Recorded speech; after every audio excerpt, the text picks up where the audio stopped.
The war is over. The treaties are signed. The bodies are buried.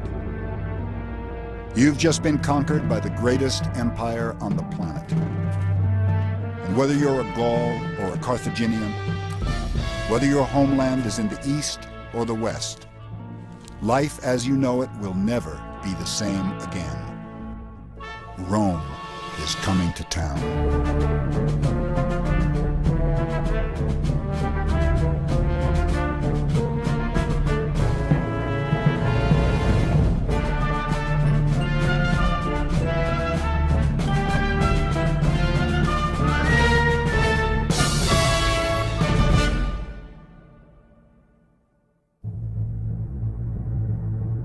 Rome conquered with the brute force of her military machine, sweeping entire peoples into her empire. At its height, the empire ruled 50 million people. Greeks, Etruscans, Gauls, Egyptians, and countless others came together as a single civilization. But no one became Roman overnight.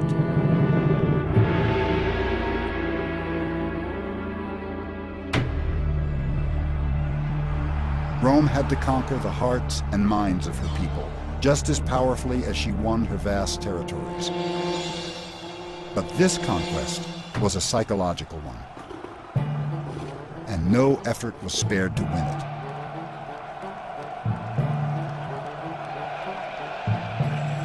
it. In a single year, 80 AD, the Emperor Titus staged the slaughter of 9,000 wild animals.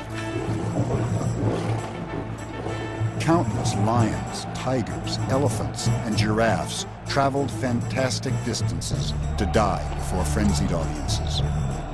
In a single celebration, the Emperor Trajan presented 10,000 gladiators, slaves and criminals doomed to savage combat for the amusement of Romans. The games were a kind of violent propaganda, cruel displays full of drama and excitement. The games were considered successful the more brutal they were. So a man losing his eyes, or a man losing his tongue, or a woman losing her eyes or her tongue or her fingers or her toes or whatever, that brought the people in the stands to their feet. The public became addicted to the games, and some ancient thinkers worried about the influence of so much violence on the viewer. There is nothing more harmful to one's character. When I return from the arena, I am greedier, more aggressive, and more addicted to pleasurable sensations. I am more cruel and inhumane.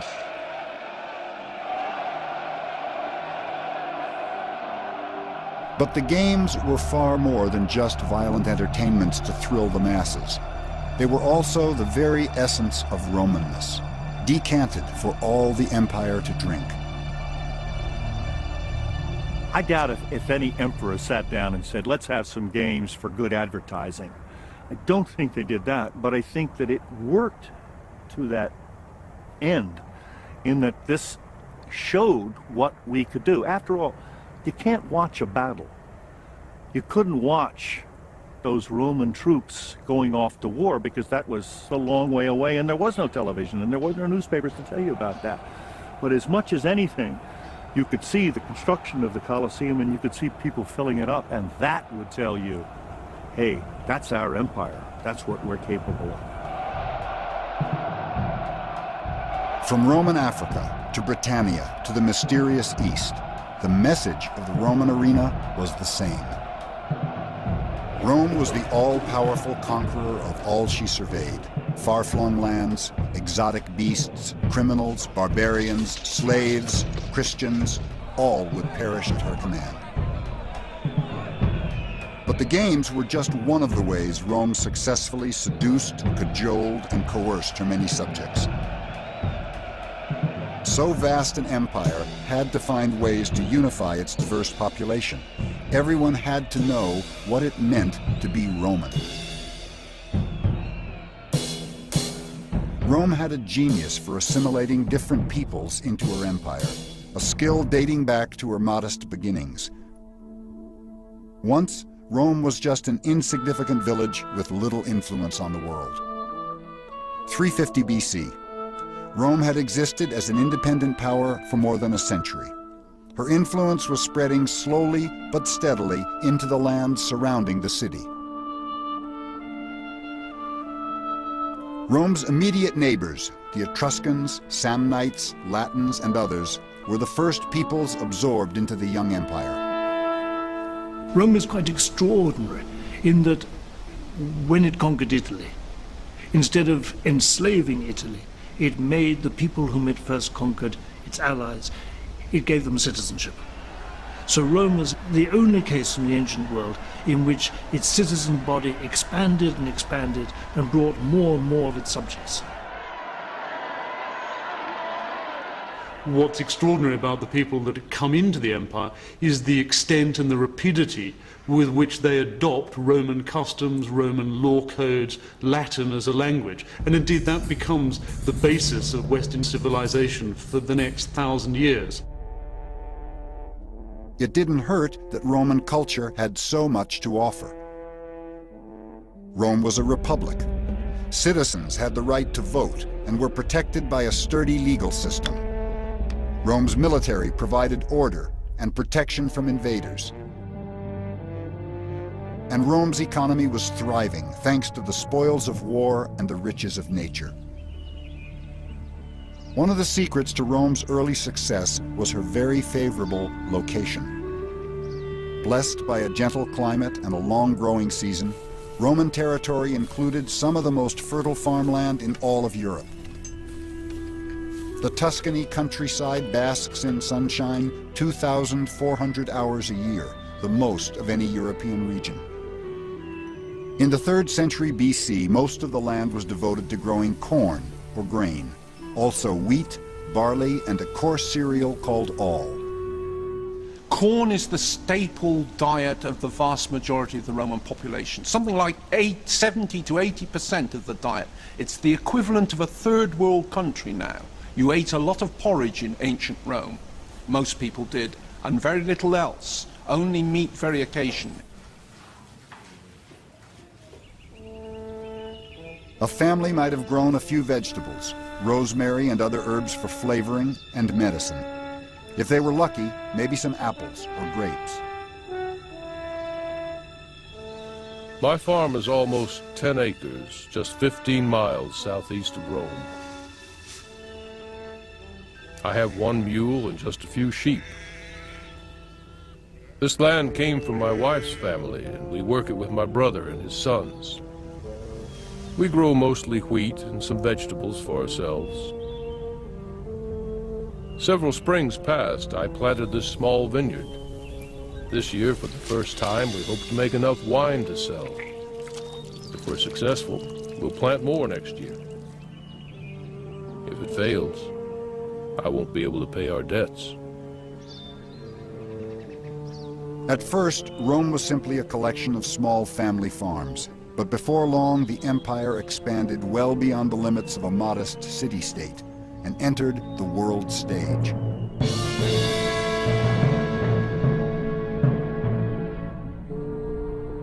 In 146 BC, when Rome finally conquered her first great enemy, Carthage in North Africa, her destiny changed dramatically. Suddenly a world power, Rome commanded not only Italy, but most of the Mediterranean world. By 140 BC, Rome was still a democratic republic, but now she was also undeniably an empire, controlling more than 250,000 square miles. More than 4 million people lived under Roman rule. The great wars of expansion brought a tidal wave of riches back to Rome. A flood of instant wealth that acted like gasoline on the flames of a young economy. Spoils of war included art, jewelry, gold, and other finery, along with a different kind of commodity, slaves. Now that Rome was a world power, the rules of the game changed dramatically. Conquered peoples were no longer guaranteed citizenship or any benefits of empire. Now, if you lost the war, you were probably taken captive. If you were conquered by a Roman general and you weren't killed, you would be a slave. And it didn't matter if you were a blonde, blue-eyed German, or a dark-eyed Macedonian, or a dark-skinned, dark-eyed Ethiopian. That wasn't the point. The point was you had been conquered. You were inferior because you had been conquered by the superior Romans. About 250,000 soldiers were captured in the wars against Carthage, and countless more slaves came from other battle zones. 150,000 Greeks, 100,000 Gauls, tens of thousands of Germans, Spaniards, Syrians, Thracians, and Jews all became Roman against their will. At its peak, the empire's largest slave market on the Greek island of Delos is said to have sold 10,000 slaves a day. In Rome's farm economy, this flood of slaves had a huge impact. While peasant soldiers were away fighting wars, their land was often bought or stolen by aristocrats who farmed it with slave labor. I have traveled many weeks to come home, only to find disaster. My farm has been taken over by a rich man. His slaves are harvesting my fields. There are many like me whose farms went to ruin while we fought, and now others have taken over our land. We have no place to go but the city, as beggars. I never thought I would come to this. I was Rome's loyal soldier for 14 years. Now I am thrown away. The peasants were being driven off. So you get a consistent peasant displacement and the growth of large estates. All right? The large estates which tended to use slave labor, which was itself being generated to some extent by the successful warfare that was going on. So you have a vicious circle in which the peasants were fighting for their own displacement. Until the mid-2nd century BC, the countryside was dotted with countless small family farms. But now, land was being consolidated into larger and larger estates. Owned by wealthy absentee landlords, these huge farms boasted hundreds, even thousands of slaves each. Family farms simply couldn't compete, and refugees by the thousand poured into cities in the desperate hope they'd find some way to make a living. I'm lucky to have found some work. Many in Rome must beg for their meals. Still, wool processing is brutally hard and hot. We leave a stone basin out on the street to collect urine. We mix it with fuller's clay and boil it to size and clean the wool. Rough cloth comes in every day by an endless parade of wagons, and it goes out as finished and dyed fabric, the very highest quality. This wool will be made into the togas of senators. As Rome grew, so too did the gap between rich and poor, a cruel inequity that would haunt the empire to its very end.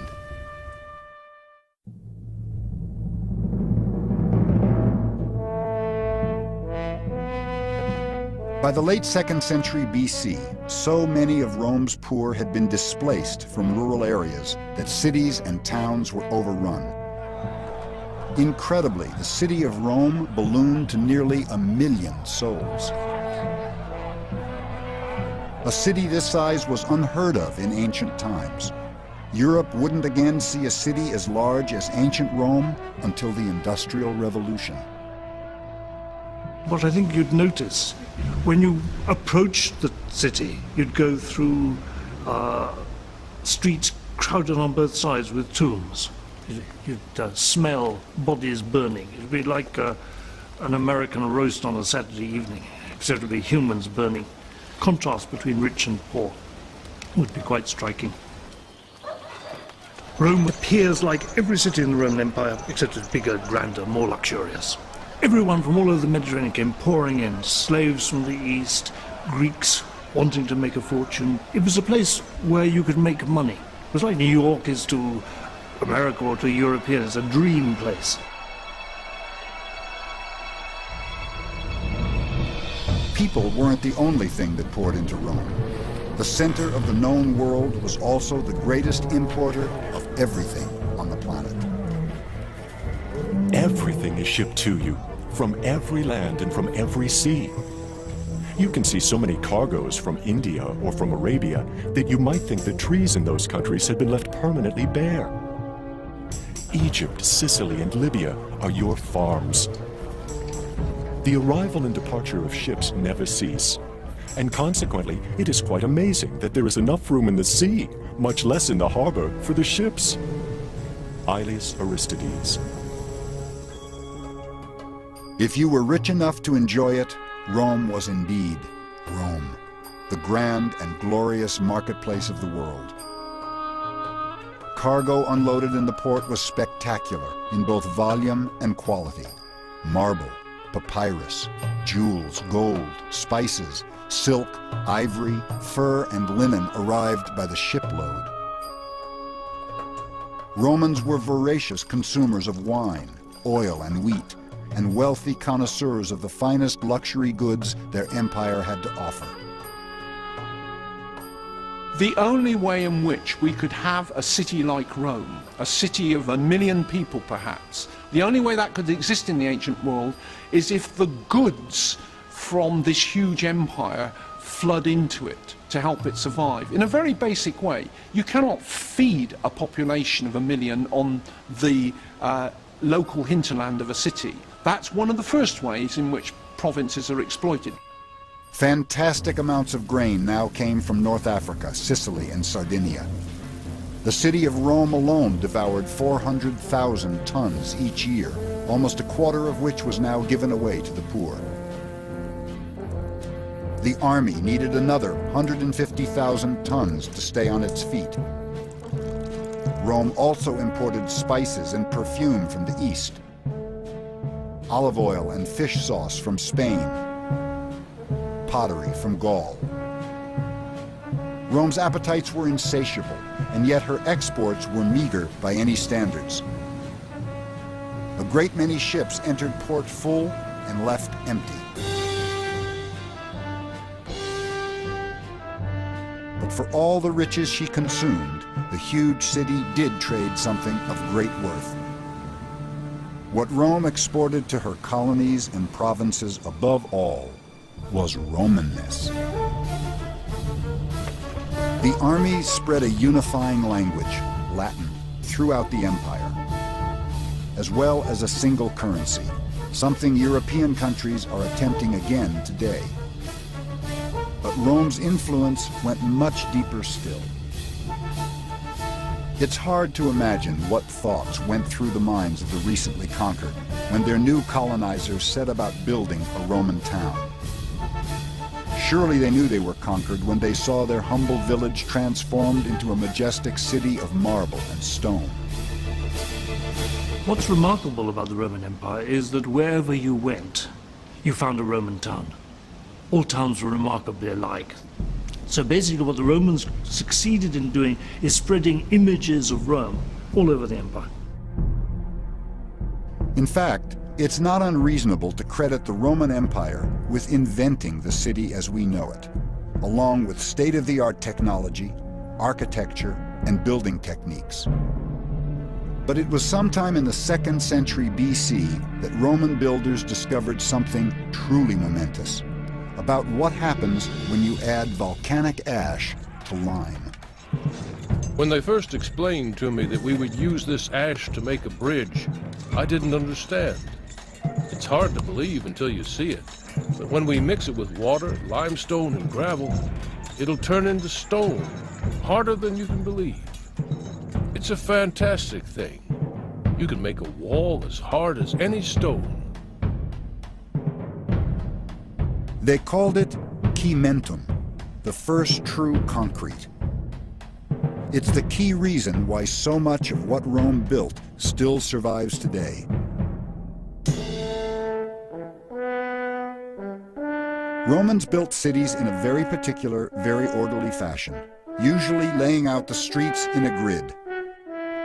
The Roman city was so consistent, you could say they built the same city over and over, more than 1,000 times, more than 600 times in Africa alone. Many modern cities, including London, Paris, and Bonn, were actually built directly on top of their Roman foundations. And Roman architecture is still the image of power and order throughout the Western world today. Curiously, the one Roman city that has no grid, but narrow, windy streets with twists and turns, is Rome herself. The reason? It grew up organically, over centuries, unlike most Roman outposts, which were planned cities. But Rome did serve as a model in many other ways. The perfect city, Romans believed, always had the same key elements: temples, theaters, baths, roads, and outdoor public spaces. Of course, you needed a marketplace, and most certainly a brothel. A traditional sign, such as this one in the African city of Bulla Regia, pointed the way for visitors. Almost without fail, in a city of importance, there was at least one amphitheater. Still the most recognized symbol of the empire, the famous Colosseum in Rome was the model for hundreds of amphitheaters throughout the provinces. The Egyptians left tombs behind, the pyramids. We think of that immediately. We think of Greek temples. But the Romans, I think the most famous things that they left behind probably were the stadiums. The Colosseum, Circus Maximus, and also other stadiums around the empire. And that's what we have as our cathedrals today. And any city that wants to really call itself a city now doesn't build a skyscraper, and doesn't build a place of worship, builds a stadium. In that sense, we're more connected with the Romans than I think in any other. There was a good reason arenas were so monumentally important, for here was the true heart and soul of empire. It's a very good way to look at the games as a reflection of the ideals of empire. The gladiators are there to display their courage, their bravery in front of the crowds. Beast hunts. What kind of person is able to bring a hippopotamus from Africa and put it on display in Rome? What kind of person is able to take lions from one part of the empire and put them on in another? The emperor not only controls people, but he controls all of nature.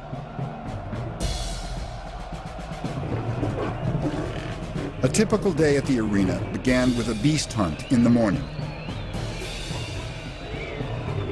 Lions, tigers, bears, the more exotic the better, were pitted against men specially trained for the job.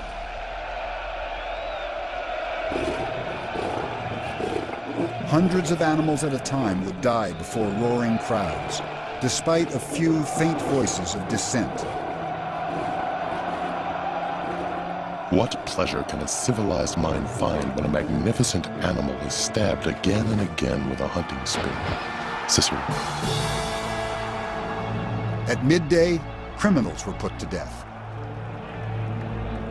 Crucifixion and burning at the stake were common punishments, but crowds seemed to prefer the sentence of damnatio ad bestias, condemned to the beasts. Terrified animals attacked prisoners chained to posts or bound up with fresh meat.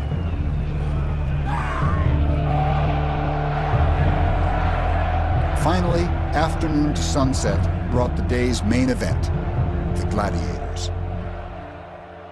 It's very difficult for people who admire the Romans and the glory of Rome and all that to come to terms with the fact that Romans were prepared to sit round and watch people kill each other.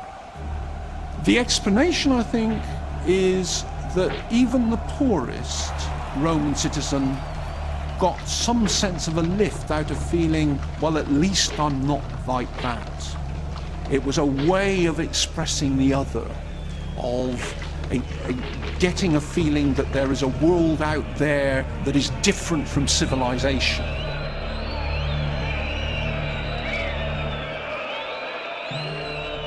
Most gladiators were criminals, slaves, or prisoners of war, specially trained to fight in the arena. If they fought bravely and kept winning, they even stood a small chance of gaining their freedom.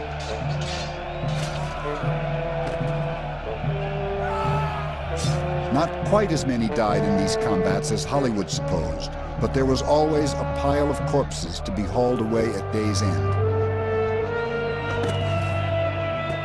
The stench of death was so overpowering in the arenas that specially installed sprinkler systems sprayed perfume into the audience. In time, the foul odor of Roman decadence would grow harder to disguise.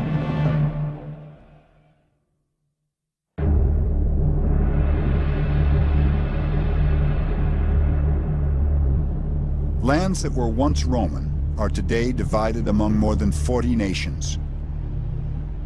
From the Atlantic to the Euphrates, from the Sahara to Scotland,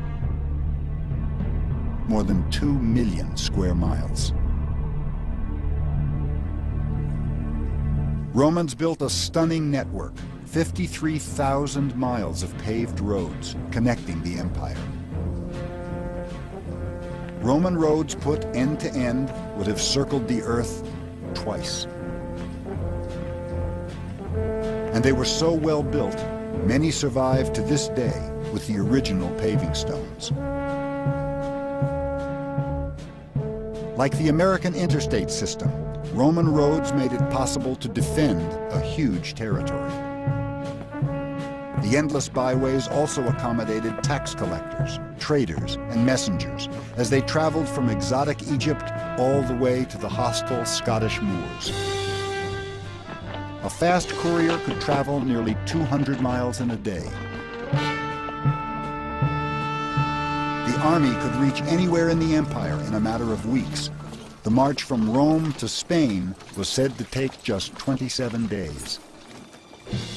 The phenomenon of Roman roads explains much about how Rome spread her influence around the world, and even across the centuries to our own time. From the ruts carved into ancient roads by chariot wheels 2,000 years ago, we get the modern railway gauge for American and European trains. Wherever 3 major roads crossed, news was often posted for travelers. The Latin word for such a crossroads was trivia, or trivia, literally a 3-road junction. Roads also carried Roman culture throughout the empire. We think of the spread of Roman culture akin to the spread of blue jeans and McDonald's. I think we're looking at it very much the right way. Why is it now that we have football being played in Europe? Or just look at the way the NBA is able to export itself. Michael Jordan as Virgil. I think there is a certain amount of connection here. That's the best analogy, I think, for the spread of Greco-Roman culture, and people could resent it in just the same way they resent Americanization now. How you felt about the domination of Roman culture probably had everything to do with your lot in life. The majority of Roman subjects were farmers, whose lives may have changed little under Roman rule. The Roman Empire and Romanization, this use of Latin language is the creation of city cultures, straight roads, Roman dress, the toga, and so on, is in fact very superficial. Beneath it, in many societies, remained a local native culture. And when the Roman Empire breaks down, for example in Roman Britain, what very quickly re-emerges is that native culture that has always been there. On the other hand, if you were wealthy and lived in a provincial city like Bulla Regia or Londinium or Trier, you were in a position to enjoy the vast luxuries of empire. Buildings, roads, bridges, commerce, and protection, all courtesy of the conquering Romans, made life in a provincial city quite a bit more comfortable and healthy. Romans enjoyed a technology boom unprecedented in ancient times. Their ingenuity brought the world everything from a two-cylinder pump used for firefighting to sophisticated weaponry,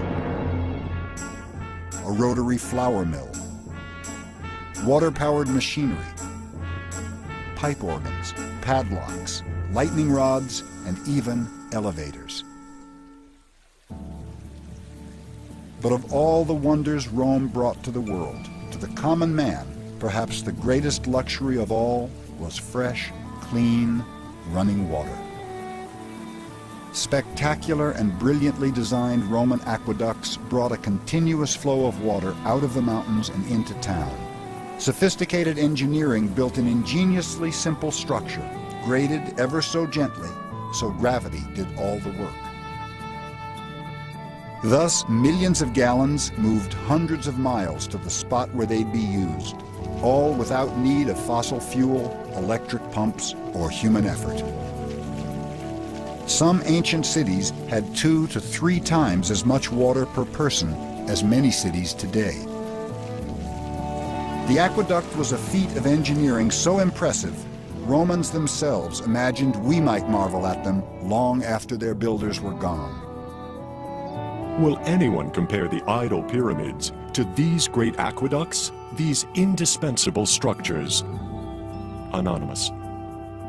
Public baths, fountains, and even the wealthiest homes were provided with clean running water.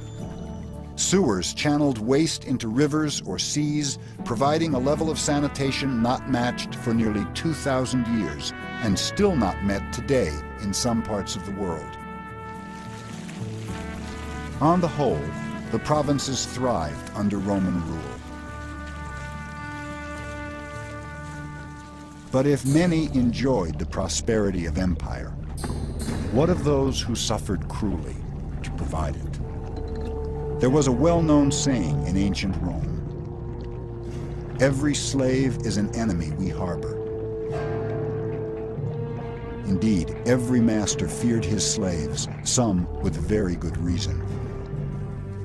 By the 1st century AD, the number of slaves had skyrocketed.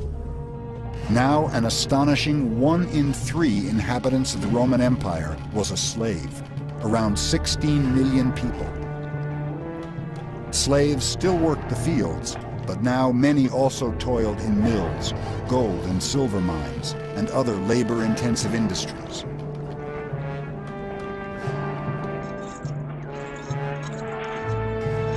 The slaves in the mines thronged, all in chains, all kept at their work continuously day and night. No one could look upon the squalor of these wretches without feeling compassion for their plight. They may be sick, or maimed, or aged, but there is no indulgence. All alike are kept at their labor by the lash until they die in their torments. And death is welcomed as a thing more desirable than life. Diodorus Siculus. In the cities, the lot of a slave was often better. Some were well-educated tradesmen or doctors. A select few even had positions of power and influence. But the vast majority of slaves were laborers, bred and treated like farm animals. There are those who will say, well, it wasn't so bad to be a slave. Look at slaves, educated slaves, who were treated very well by their owners. Cicero treats certain slaves as friends. Wet nurses were often very much favoured by the children that they nursed, and so on. But that, I think, is a pernicious way of looking at slavery and excusing it. The reality for the vast majority of the slaves in the Roman world was that life was nasty and short and brutish. Though some escaped and a few managed to buy their freedom, most slaves had no real hope of liberty. For them, there was only one option left: organized rebellion.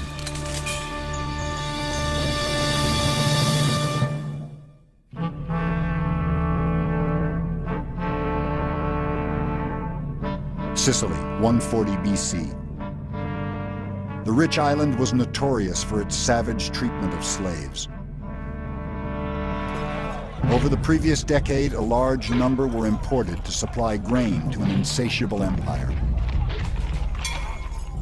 Many of the recent arrivals were former soldiers of high rank, unaccustomed to being treated like animals. The Sicilians, having grown very rich and elegant in their manner, bought up large numbers of slaves and immediately branded them. They treated them harshly, worked them too hard, and cared nothing about their food or clothing. Beaten and mistreated almost beyond reason, the slaves could no longer patiently endure. Diodorus Siculus. There were large concentrations of slaves on these farms, and they were very often of the same nationality. One of the pieces of advice that was given by later people to slave owners was to make sure that you mixed the nationalities, that you didn't have this sense of unity. Among the newcomers was a Syrian named Eunice. He was a well-liked man who many believed had magical powers. One day, some slaves came to ask his advice. Was it wrong to kill a master whose cruelty and torture were beyond all endurance? Eunice considered the question carefully. His answer was action. He rallied and armed 400 fellow slaves. Eunice led his rebel army on a rampage of pillage and murder, killing every master they could find. The slaves proclaimed Eunice king, and their revolt caught fire. Armed with axes, meat hooks, hatchets, clubs, whatever they could find, including kitchen utensils, the slave army soon exploded into a force 70,000 strong. As word spread, uprisings broke out all over the empire, even in Rome. Smaller revolts were put down quickly, but in Sicily, Eunice's troops often outnumbered the Roman soldiers they fought. For 7 bloody years, the war raged on. When Rome finally sent enough forces to quell the rebellion, the legions massacred 20,000 slaves. They were crucified, hung in chains, or hurled from the city walls. To the very end, Eunice fought on, but Roman legions captured the beloved slave king. His gruesome fate was to die in prison, his body eaten away slowly by lice. It was the first true slave revolt against Rome, but it wouldn't be the last. The gap between rich and poor had become a gaping chasm.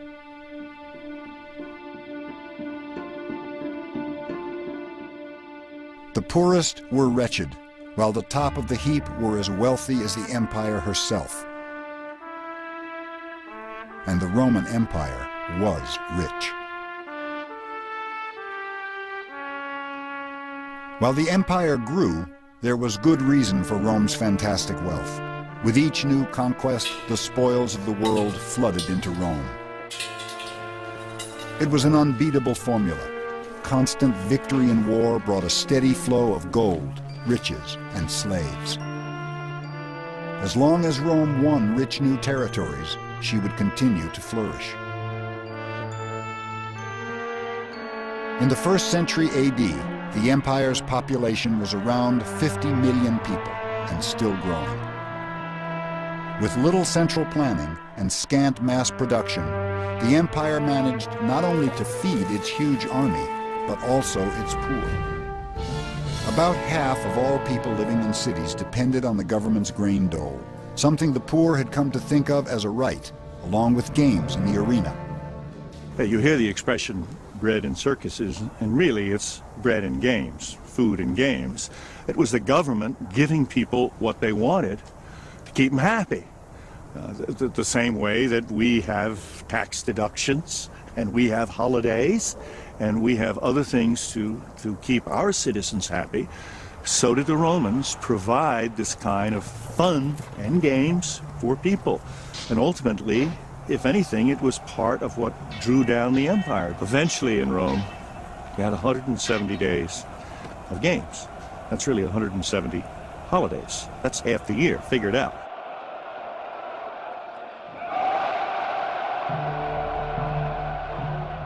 Beginning in 31 BC, the famous Pax Romana was a period of splendid prosperity for the great empire. 2 glorious centuries of peace and order blessed Rome and her colonies. And even now the empire grew, in the 2nd century AD, shifting eastward to add Mesopotamia, Syria, and Arabia. The empire now stretched 3,000 miles from end to distant end. Riches continued to pour in. The population grew. People lived longer lives, and the land yet gave forth its generous bounty. It must have seemed like Rome could go on forever.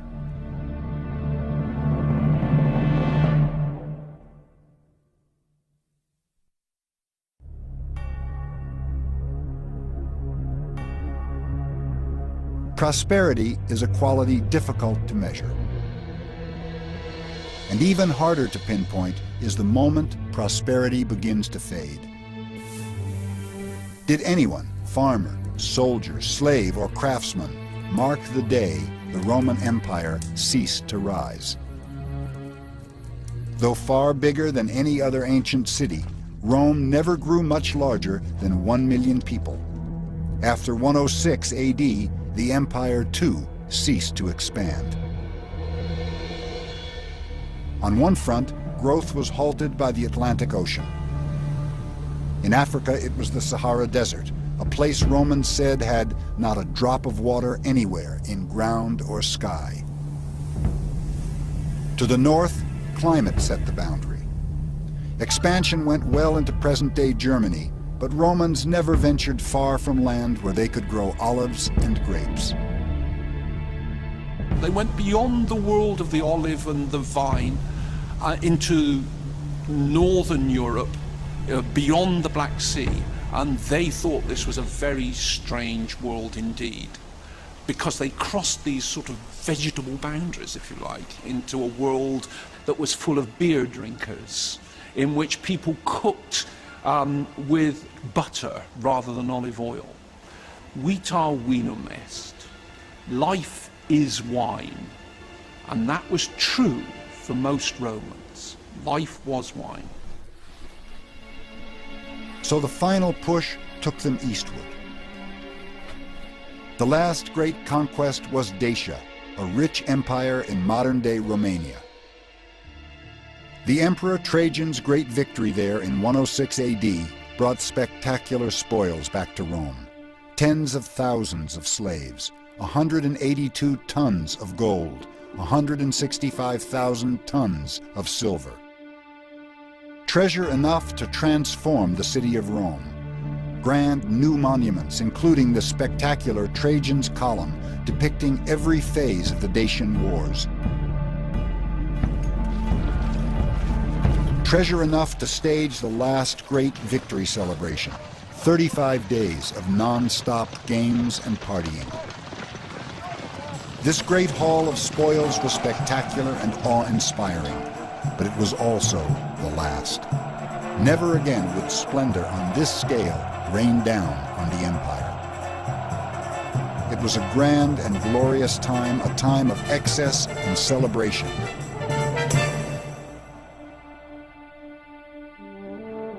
But did anyone notice a few small but significant changes? Prices had been steadily creeping up, especially for 2 crucial expenses, grain and the military. Inflation is rampant. The government is desperately attempting to fund army by printing more money. Gold reserves are down, prices rose daily. You couldn't be sure of the real value of any of the money in your pocket. Meanwhile, in the 2nd century AD, the amount of silver in the coins themselves began to fall. Coins that had once been nearly pure silver eventually contained just 40% of the precious metal. In fact, the mines were running out of silver, and that wasn't the only natural resource running dry. Africa and the East had been so plundered for wild animals to supply the games that some were becoming hard to find. At least one species, the Moroccan elephant, was driven to extinction. There were other small, almost unnoticeable signs of a change in the winds of prosperity. Ancient writers spoke of corruption and greed resulting from Rome's immeasurable wealth. Fortune introduced an excess of wealth, and morals collapsed before prosperity. The spoils of war encouraged extravagance. Public office was stolen through bribery. Trust was shattered, and war was a source of profit for many. Lucan. Romans began to see extremes of wealth and luxury as a vice. But at the same time, a universal hatred for the tax collector made tax evasion something of a sport. Should you wish to abuse a tax collector, you might try saying burden, pack animal, sneak thief, shark, oppressor of the downtrodden, strangler, nail in my coffin, and all the other vile terms you can find. Petronius.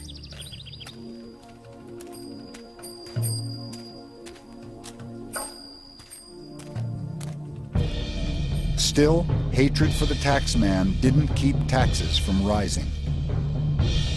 Maintaining the empire was expensive, and now that it was no longer expanding, there were no more spoils of war.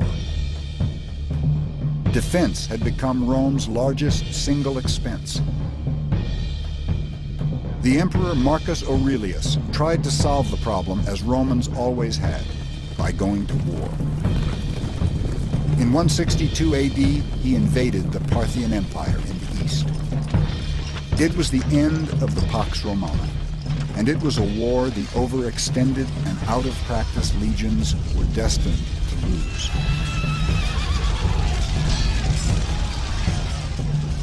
When the soldiers returned to Roman soil, they carried a few treasures and something else. Of all the things Romans had brought home from abroad, this final import was as ironic as it was devastating. We are soldiers of the 15th Legion. We've been at war against the king of Parthia. We took the capital city, but held it only a short time. In retreat, we've had to hide our spoils along the way. Most of the legionaries are sick. Soldiers who were hale and celebrating with us just a few days ago are dead. The towns where we usually stop won't even let us in. They say we're doomed. They say it's the plague. To this day, no one knows exactly what dread disease those soldiers carried home from the east. Probably not the bubonic plague that ravaged Europe centuries later, but something just as horrible. Uncounted thousands died in Rome and other cities across the empire.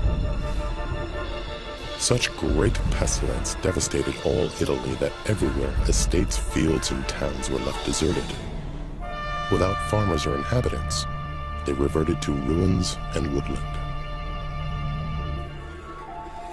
The disease spread like wildfire, hitching a ride with those who traveled the great roads of empire. It is said a quarter of the population died.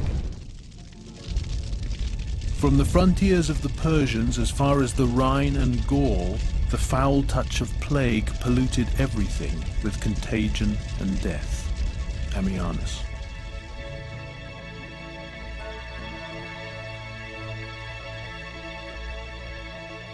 At the same time, far to the north, Rome faced a different threat. Barbarians had been massing along the borders for some time. It's impossible to know if the German tribes perceived the weakness of this moment, some desperate change in Rome's luck in the throes of the plague. What we do know is they chose this moment to attack. For the first time in 200 years, a foreign army crossed a boundary, the Danube River, and invaded the Roman Empire. The Roman legions chased them back, but it was only a taste of what was to come. Rome was now, and forever after, looking over her shoulder.